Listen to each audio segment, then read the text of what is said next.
Saya pernah berpikir bahwa hidup ini cukup dengan menyelamatkan nyawa orang lain setiap hari. Saya pernah yakin bahwa rahasia terdalam saya bisa terkubur selamanya di balik shift malam yang panjang dan jeritan pasien di IG. Tapi malam itu, ketika Derari jatuh di lantai ruang istirahat, semuanya runtuh seperti bendungan yang sudah retak bertahun-tahun. Saya adalah Rea, dokter spesialis gawat darurat di Rumah Sakit Umum Cipto Mangunkusumo, Jakarta.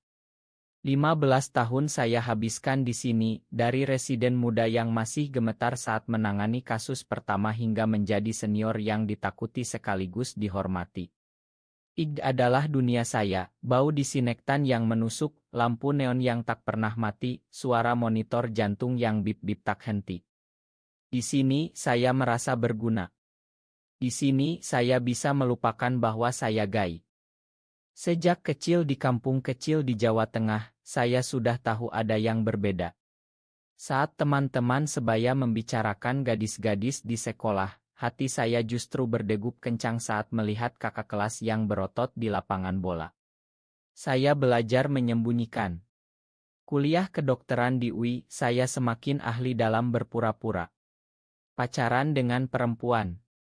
Pernah, tapi selalu berakhir karena saya tak pernah benar-benar mencintai. Akhirnya saya menyerah, memilih kesepian yang aman daripada risiko dicap dosa besar.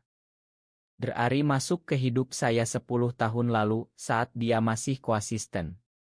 Dia tinggi, berkulit sawo matang, matanya selalu tenang meski di tengah kekacauan IG.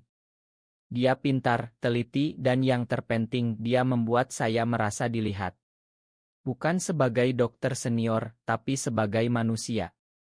Kami sering bertukar shift malam, duduk bersama di ruang istirahat sambil minum kopi hitam pekat. Obrolan kami mulai dari kasus pasien, lalu perlahan menyentuh hal-hal pribadi. "Mas Rea belum menikah ya?" tanyanya suatu malam saat hujan deras mengguyur Jakarta. Saya tertawa kaku.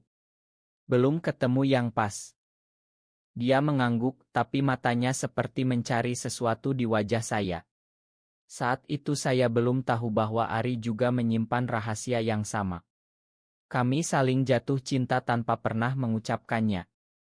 Hanya tatapan yang terlalu lama, sentuhan tangan saat menyerahkan catatan medis, bahu yang bersentuhan di koridor sempit. Tapi Indonesia bukan tempat yang ramah untuk cinta seperti kami. Di ruang ganti, rekan-rekan sering bercanda kasar tentang nyebanci atau the homo. Saya diam saja, pura-pura tertawa. Takut. Selalu takut. Keluarga saya di kampung menunggu saya membawa istri. Ibu sering menelepon, "Kapan bawa cucu, nak?" Saya jawab dengan alasan pekerjaan. Bohong demi bohong hingga terasa seperti napas. Suatu hari, seorang pasien muda masuk dengan luka tusuk. Dia gay, terlibat tawuran antar komunitas. Saat kami menangani lukanya, ada perawat yang bergumam, "Sudah pantas orang begitu." Ari menatap tajam perawat itu, tapi saya hanya diam. Malam itu, di parkiran rumah sakit, Ari akhirnya bertanya, "Mas, kalau suatu saat kita tak bisa sembunyi lagi, Mas mau lari kemana?" Saya tak menjawab. Hanya memandang lampu-lampu kota yang berkelap-kelip. Di dalam dada ada badai yang semakin ganas. Cinta kami tumbuh dalam diam, seperti tanaman liar di celah beton. Kami tak pernah berani berpegangan tangan di tempat umum, tak pernah menginap bersama.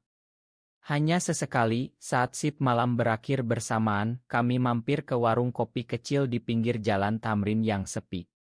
Duduk berhadapan, berbicara dengan suara pelan tentang mimpi yang tak pernah kami ucapkan keras-keras.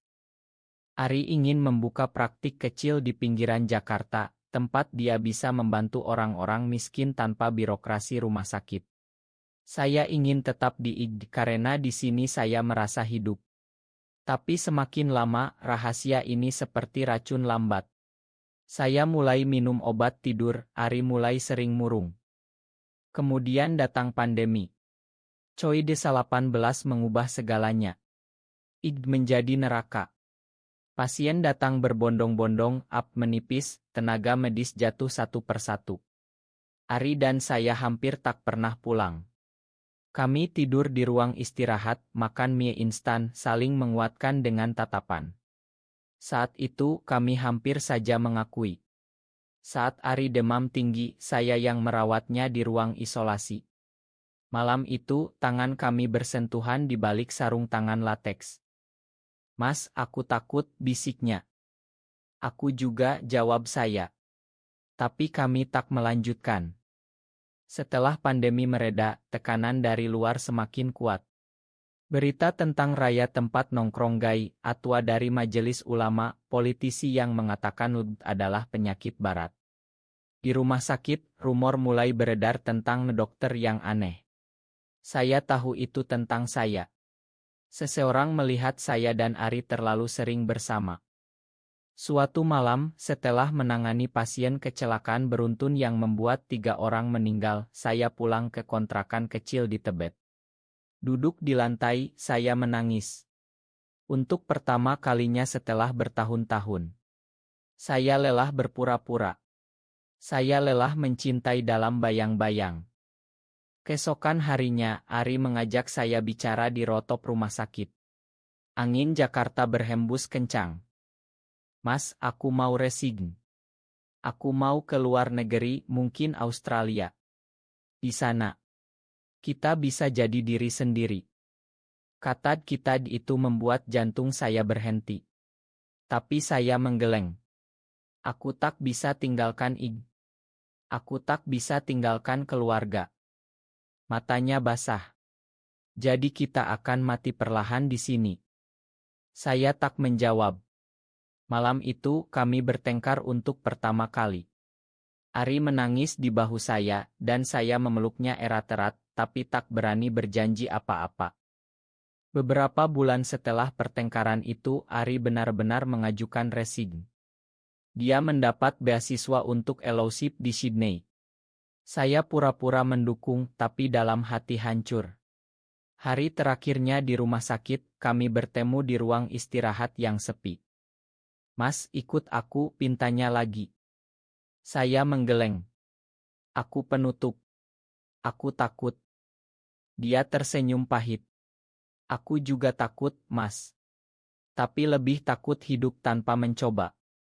Malam itu untuk pertama dan terakhir kalinya kami berciuman. Di sudut gelap parkiran basement, cepat dan penuh air mata. Besoknya, Ari pergi. Saya tak mengantar ke bandara. Hidup tanpa Ari seperti IG tanpa listrik, gelap dan dingin. Saya semakin tenggelam dalam pekerjaan. Shift 24 jam, tak pulang berhari-hari. Keluarga mengira saya gila kerja. Teman-teman mengira saya patah hati karena perempuan. Hanya saya yang tahu luka sebenarnya. 2 tahun berlalu. Saya naik jabatan menjadi kepala shift malam. Di luar, situasi semakin buruk. Raya, penangkapan, diskriminasi terbuka. Di rumah sakit, seorang perawat muda yang dicurigai-gai dipecat tanpa alasan jelas. Saya diam saja. Penutup sejati. Suatu malam, pasien masuk dengan serangan jantung berat. Saya berjuang mati-matian, tapi pasien meninggal di tangan saya. Saat itu, sesuatu di dalam saya pecah. Saya pulang, duduk di depan laptop, dan mulai menulis surat. Surat itu panjang. Saya ceritakan semuanya, masa kecil, rasa bersalah, cinta kepada Ari, ketakutan selama 15 tahun. Saya tulis bahwa saya gay, bahwa saya bangga menjadi dokter yang telah menyelamatkan ribuan nyawa, tapi malu karena tak pernah berani jujur. Saya tulis bahwa rumah sakit ini yang saya cintai masih penuh prasangka. Saya minta maaf kepada Ari, kepada diri sendiri, kepada pasien-pasien yang pernah saya rawat sambil menyembunyikan bagian diri saya yang sama dengan mereka. Saya simpan surat itu di laci meja kerja saya, dengan catatan dibaca setelah saya tiada. Kesehatan saya memburuk pelan-pelan. Tekanan darah tinggi, diabetes, tapi saya abaikan. Saya ingin mati di IG, seperti yang saya impikan sejak muda. Tapi Tuhan punya rencana lain. Malam itu hujan deras lagi. Pasien banjir. Saya menangani seorang anak kecil yang tenggelam. Saat melakukan CPR, dada saya sesak luar biasa. Saya tahu ini serangan jantung. Saya jatuh di depan tim. Mereka berjuang menyelamatkan saya, seperti saya pernah menyelamatkan ratusan orang. Tapi kali ini gagal. Saya meninggal di IG yang saya cintai, dikelilingi orang-orang yang mengenal saya sebagai dokter hebat, tapi tak pernah benar-benar mengenal saya. Keesokan harinya, seorang perawat membersihkan laci meja saya. Dia menemukan surat itu. Awalnya dia ragu, tapi akhirnya membacanya kepada kepala rumah sakit. Surat itu menyebar. Pertama di kalangan dokter dan perawat senior. Lalu ke seluruh rumah sakit. Ada yang menangis. Ada yang marah. Ada yang tak percaya. Media mendapat bocoran. Berita meledak, dokter senior meninggal, tinggalkan surat pengakuan sebagai gay setelah 15 tahun mengabdi. Masyarakat terbelah. Ada yang menghujat, ada yang mendukung. Tapi di rumah sakit, sesuatu berubah. Pemakaman saya dihadiri ratusan orang, keluarga, rekan kerja, mantan pasien. Ibu menangis di pusara, tapi kemudian membaca surat itu. Dia diam lama, lalu memeluk otot saya. Makan ibu, nak. Ibu tetap sayang kamu. Ari pulang dari Australia. Dia berdiri di depan pusara saya, menangis tanpa suara. Dia membawa bunga mawar putih, aurit saya. Di rumah sakit, diskusi mulai muncul. Beberapa dokter muda mengusulkan pembentukan kelompok dukungan untuk tenaga medis. Awalnya ditentang keras, tapi perlahan ada yang bergabung. Seorang direktur rumah sakit akhirnya membuat kebijakan anti-diskriminasi berdasarkan orientasi seksual yang pertama di Rumah Sakit Negeri Indonesia. Surat saya menjadi viral. Banyak tenaga medis lain mulai berani bicara, meski masih dengan nama samaran.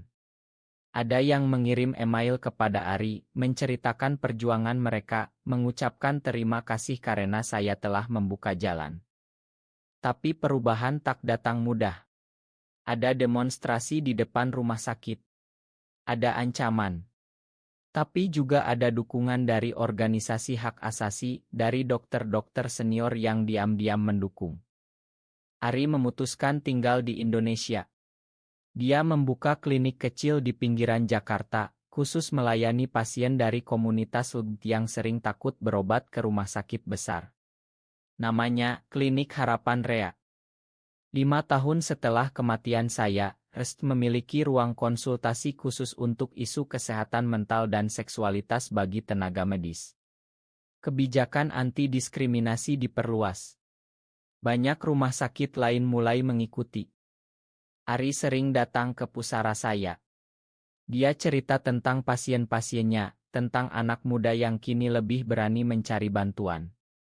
Dia cerita bahwa dia akhirnya menemukan cinta lagi dengan seorang dokter muda yang terbuka sejak awal. Mas, kamu banggakan, bisiknya pada Nisan. Saya yakin iya. Rahasia yang saya simpan selama 15 tahun akhirnya menjadi cahaya bagi orang lain. Saya mati sebagai penutup, tapi hidup dalam ingatan sebagai pemberani. Di Indonesia yang masih keras, perubahan kecil ini terasa seperti revolusi. Cinta kami yang tak pernah sempurna di dunia ini akhirnya memberi harapan bagi yang lain untuk mencintai tanpa takut. Dan di suatu tempat, saya tersenyum. Akhirnya bebas.